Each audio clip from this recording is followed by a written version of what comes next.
Hello, welcome to The Update. I'm Abby Smith. More evidence Australia's run of interest rate hikes is starting to bite hard. The ANZ has reported consumer spending has dropped by 8% year on year in the week to 5th of August. Tourism operators have welcomed China's decision to resume group travel to Australia. Before the pandemic, group tours accounted for 30% of the Chinese leisure travel market to Australia.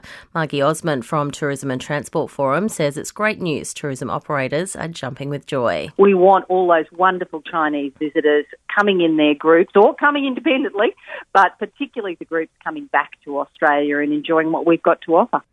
Queensland Police have charged a man with 2 counts of murder after a woman and an 11-week-old baby were found dead at a home in Rockhampton. The 31-year-old had gone to police to report the bodies yesterday morning. He'll front the Brisbane Magistrates Court today. It's Red Nose Day and we're all being encouraged to get silly for a good cause. The campaign has been going for 35 years, saving the lives of thousands of babies.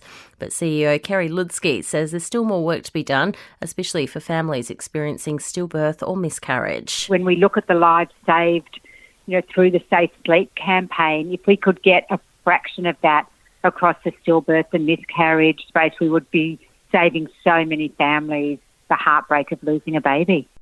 Overseas, a growing death toll in Hawaii where wildfires have devastated the island of Maui. 36 deaths have been reported with hundreds of homes and buildings destroyed. Hawaii Governor Josh Green says the devastation is heartbreaking. Our hearts are broken for those families who have lost loved ones and lost their homes, pets, or anything to do with their lives.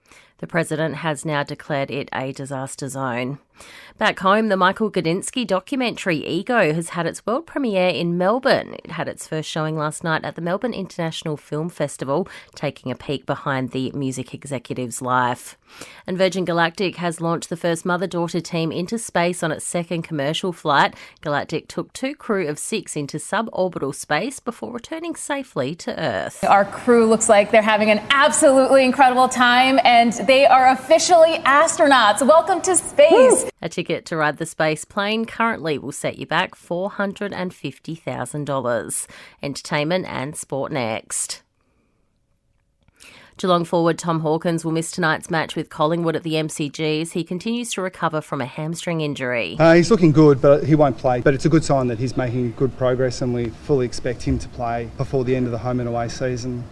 Coach Chris Scott there. Defender Jack Henry will miss the rest of the season after undergoing surgery for a foot injury. Shannon Neal comes into the lineup. The NRL round has kicked off with the Panthers beating Manly 24-12. The win keeps Penrith on top of the table. In tonight's games, it's the Sharks versus the Titans in the early game, while the Broncos take on the Eels from 7:30. In cricket, Aussie T20 paceman Spencer Johnson has made a splash on debut in the 100 tournament in England. He took 3 for 1 for the Invincibles at the Oval. Johnson has been named in the Aussie T20 squad for the upcoming tour of South Africa. And the Matildas are full of confidence going into tomorrow's World Cup quarter-final against France in Brisbane. Defender Claire Hunt says they're confident they can go all the way. We have believed since we started this World Cup that we can win this World Cup. If we continue to deal with the pressure in the way that we know that we can and continue to provide performances that are winning performances, then of course we can win this World Cup. Audio courtesy of Optus Sport there. In entertainment news, teenage social media personality Lil Tay has confirmed she's alive. A post on her page claimed both she and her older brother had died. The 14-year-old says her account was hacked.